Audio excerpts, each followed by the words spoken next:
Hello friends, welcome back to another reaction video. So दोस्तों, thank you so much कि आपने कल के पॉडकास्ट को इतना प्यार दिया, अपना टाइम निकाला, इतने प्यारे प्यारे कमेंट्स करे और बहुत ज़्यादा मोटिवेट किया। इस सब चीज़ों के लिए आपको बहुत बहुत शुक्रिया। जहाँ पे 90% लोगों ने मोटिवेट किया, अच्छे अच्छे कमेंट्स करे, पॉजिटिव कमेंट्स करे, सिचुएशन एंड सिनेरियो को समझा, वहीं पे कुछ ऐसे भी लोग थे जिन्होंने काफ़ी नेगेटिव कमेंट्स करे। देखो, नेगेटिव कमेंट्स का मतलब ये नहीं होता कि मैं जिसके बारे में बात कर रही हूँ आप उसके बारे में अच्छा बोलें और दूसरे के लिए गलत बोलें। मैंने अपने किसी भी पॉडकास्ट में किसी के भी बारे में कुछ भी नेगेटिव नहीं बोला है और मैं आप सबसे भी प्लीज़ यही रिक्वेस्ट करती हूँ कि आप भी किसी के बारे में नेगेटिव मत बोलिए। रीज़न बिहाइंड कि ये फैमिली है, आप समझ रहे हो कि ये सब लोग एक चीज़ में बंधे हुए हैं और वो है रिश्तों की जोड़ में। भले ही आप लोगों को देखने में ऐसा लग रहा होगा कि कॉम्प्लिकेशंस है या प्रॉब्लम्स चल रही हैं, लेकिन जब तक ये प्रॉब्लम आपको फील होंगी तब तक प्रॉब्लम सॉल्व भी हो चुकी होती हैं बैक कैमरा। और उसके बाद फिर हमारी वजह से, आपकी वजह से या इन नेगेटिव कमेंट्स की वजह से अगर फैमिलीज के बीच में आपस में सुलह हो रही होगी तो ये सब नेगेटिव कमेंट उनको इम्पैक्ट करेंगे। तो अगर आप रियल फैन हैं और अच्छी बुरी चीज़ों को समझते हैं, देखो समझता हर कोई है, लेकिन हमें क्या बोलना है, क्या कहना है, ये टोटली हमारे ऊपर ही डिपेंड होता है। अगर कि ये मैटर फैमिली से बाहर का होता तो खुल के बहुत सारी चीज़ें बोली जा सकती थी, बहुत सारे पॉइंट ऑफ व्यू शेयर किए जा सकते थे, लेकिन बिकॉज ये मैटर फैमिली के अंदर का है, इसीलिए फैमिली के एक जने को अच्छा बोलना, दूसरे जने को नीचा दिखाना, ये गलत चीज़ हो जाएगी, जिस चीज़ को मैं देखो सपोर्ट नहीं करती। बिकॉज अभी एक्चुअली में सिनेरियो क्या हुआ है ये किसी को भी नहीं पता। आप लोग, मैं या कोई भी सिर्फ व्लॉग के बेस पे एज्यूम करके कुछ भी बोल दे और बाद में पता चले कि मैटर वो है ही नहीं, उससे अलग कुछ चीज़ें हैं, तो वहाँ पे दूसरे बंदे को हम बुरा बना देंगे, राइट। तो पहले चीज़ों को सामने आने दीजिए, एक्चुअल में मैटर क्या है क्या नहीं है वो क्लियर होने दीजिए, उसके बाद इस बारे में भी डेफिनेटली बात करेंगे। तो मैं आपको उन्हीं कमेंट्स में से एक कमेंट बताती हूँ कि मेरे पास 2-4 लोगों का ऐसा भी कमेंट आया कि जो लखन है वो विक्टिम कार्ड प्ले कर रहे हैं। उनको क्या ज़रूरत थी, शादी के अच्छे खासे व्लॉग चल रहे थे, उनको क्या ज़रूरत थी रोने धोने की, इमोशनल कार्ड प्ले करने की। सो गाइस, सबसे पहले ये जो यूट्यूब की फॉलोइंग होती है ना, इन सब से एक क्रिएटर का कनेक्शन हो जाता है। तो जब वो हंसता है वो सब चीज़ें वो दिखाता है, तो जब वो परेशान है, वो डिप्रेस है, तो वो अपनी फैमिली से, अपनी वाईटी फैमिली से वो चीज़ें शेयर क्यों नहीं करेगा।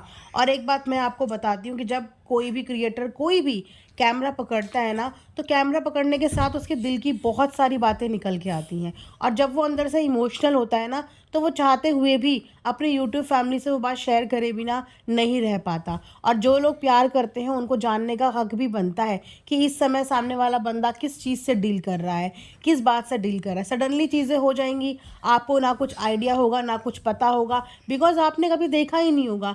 तो व्लॉग में हिंट्स मिलनी ज़रूरी होती है, पता चलना ज़रूरी होता है कि सामने वाले बंदे की, आप देखते हो बहुत लवी डवी व्लॉग आ रहा है, हंसते खेलते मुस्कुराते, बड़ा ही कलरफुल व्लॉग है, लेकिन उस कलरफुल व्लॉग के पीछे जो स्ट्रगल है, जिस चीज़ से वो एवरीडे डील कर रहा है, जिस इमोशन से वो फाइट कर रहा है, वो सब भी ऑडियंस को पता होना चाहिए।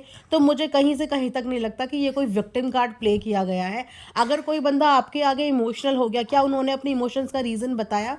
अगर विक्टिम कार्ड प्ले करना होता तो बहुत सारा टाइम आया था जब विक्टिम कार्ड प्ले किया जा सकता था। बहुत बार ऐसे मौके आए हैं, तब किया जा सकता था, लेकिन तब उस विक्टिम कार्ड का इस्तेमाल नहीं किया गया। तो अब जबकि सब कुछ बहुत अच्छा है, सारे व्लॉग ट्रेंड कर रहे हैं, सब कुछ बहुत अच्छा है, अब कोई इंसान विक्टिम कार्ड प्ले करके क्या मिल जाएगा किसी को? किसी को भी रोने धोने वाला इंसान या व्लॉग पसंद नहीं आता है, ये यूनिवर्सल ट्रुथ है। इसीलिए हर क्रिएटर आपको हमेशा फन लविंग व्लॉग्स दिखाता है, एंटरटेनिंग व्लॉग्स दिखाता है, लेकिन अगर सामने वाले का इमोशनल ब्रेकडाउन आप लोगों के सामने हुआ है तो उसकी फीलिंग को समझो, उसकी फीलिंग की कद्र करो, ना कि सीधा सीधा ये बोल दो कि विक्टिम कार्ड प्ले किया गया है। यू नेवर नो कि सामने वाला बंदा किस सिचुएशन से डील कर रहा है, बिकॉज हमें पता ही नहीं, एक्चुअली हमें पता ही नहीं है। आपने बस एक छोटी सी लाइन में ये देखा, उन्होंने किसी का जिक्र नहीं किया, उनके साथ क्या हो रहा है उन्होंने वो नहीं बताया, उन्होंने बस अपने दिल की छोटी सी बात 2 लाइनों में शेयर की कि मुझे ऐसा लग रहा है कि किसी दिन ऐसा दिन आएगा कि मैं बोलूँगा कि नहीं यार, मज़ा नहीं आ रहा है। तो मज़ा नहीं आने के बहुत सारे मल्टीपल रीजंस हो सकते हैं। हर किसी कनेक्शन को एक ही चीज़ से जोड़ना और फिर ये सोचना कि वो सिंपैथी ले रहा है या विक्टिम कार्ड प्ले कर रहा है, किससे विक्टिम, किस चीज़ से? जब तक आपके आगे कोई भी बात नहीं आई, प्लीज़ ऐसे कोई कमेंट मत करो, क्योंकि सामने वाला बंदा ऑलरेडी परेशान है और ऐसे नेगेटिव कमेंट सुन के, ऐसे तीखी बातें सुन के और दिल में चुभती है। एटलीस्ट थोड़ा सेटल डाउन हो जाने दो, चीज़ों को सामने आने दो, पता तो चले कि रीज़न हुआ क्या, ऐसा क्यों हुआ, कैसे हुआ, थोड़ा सा उन लोगों को इस चीज़ से ओवरकम करने दो। देखिए यहाँ पे सब समझदार हैं, सबको समझ में आ रहा है कि क्या चल रहा है, क्या नहीं चल रहा है, लेकिन सही वक्त नहीं है कुछ भी बोलने का, बिकॉज़ कभी कभी हमें अपनी समझदारी को भी ना बेवकूफ़ी में बदलना पड़ता है। भले ही हमें बहुत कुछ समझ में आ रहा हो, लेकिन फिर भी हमें अपनी ज़ुबान पे और अपने दिमाग पे काबू रखना पड़ता है। सेंसिटिव चीज़ें हैं, पारिवारिक मुद्दा है, ऐसा ना हो कि कोई भी ऐसी चीज़ हाईलाइट हो या कोई भी ऐसी चीज़ निकल जाए जिसकी वजह से कॉम्प्लिकेशंस और बढ़ जाएं, और जो चीज़ सॉर्ट आउट हो सकती हैं वो कभी भी सॉर्ट आउट हो ही ना पाएँ। इमोशंस चाहे किसी के भी हों, इमोशंस इमोशंस होते हैं, क्योंकि इनमें से कोई भी प्रो नहीं है, कोई भी एक्टर नहीं है। They are vlogger. Vlogger actor नहीं होते हैं, व्लॉगर व्लॉगर होते हैं, अपनी डेली लाइफ दिखाते हैं, डेली रूटीन दिखाते हैं, लाइफ में जो हो रहा होता है वही दिखाते हैं। तो वो लोग एक्टर नहीं है कि आप ये बोलो कि अभी वो रोए हैं, अभी वो सिंपैथी गेन कर रहे हैं, अभी वो विक्टिम कार्ड प्ले कर रहे हैं। ना ही तो ये बिग बॉस का हाउस चल रहा है। ये एक बंदे की फीलिंग थी जो उसने अपनी ऑडियंस के साथ 2 लाइनों में बोल दी।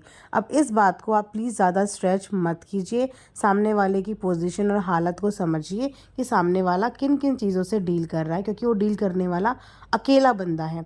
और अकेला बंदा अगर इतनी सारी सिचुएशन से डील कर रहा है और अपनी ऑडियंस के आगे आके उसने थोड़ा सा ब्रेक डाउन कर भी दिया, तो ये जस्टिफाई है। जो प्यार करने वाले हैं वो इस बात को समझ सकते हैं। हर इंसान की अपनी अपनी क्षमता होती है। वो कहते हैं ना कि गैरों से तो लड़ भी लें पर अपनों से तो लड़ा भी नहीं जाता। बस वही कुछ सिचुएशन है। आप लोग अपना प्यार, अपनी पॉजिटिव वाइब्स, पॉजिटिव एनर्जी इस फैमिली के लिए दीजिए। हो सकता है कि आप में से किसी की दुआ और किसी की ब्लेसिंग्स इनको लग जाए, और उनकी फैमिली में अगर कि कोई भी मनमुटाव चल रहे हैं तो वो जल्दी से जल्दी सॉर्ट आउट हो जाएं।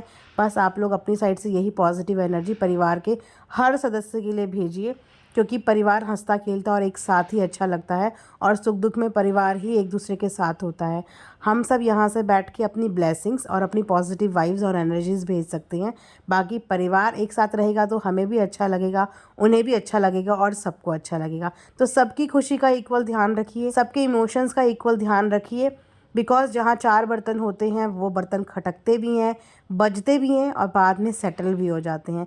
तो आप लोग भी आराम से रहिए, अपने मन में भी कोई नेगेटिविटी मत लाइए, और उनको भी पॉजिटिव पॉजिटिव प्यारी प्यारी वाइब्स भेजिए। And thanks for watching earth mom Dehradun.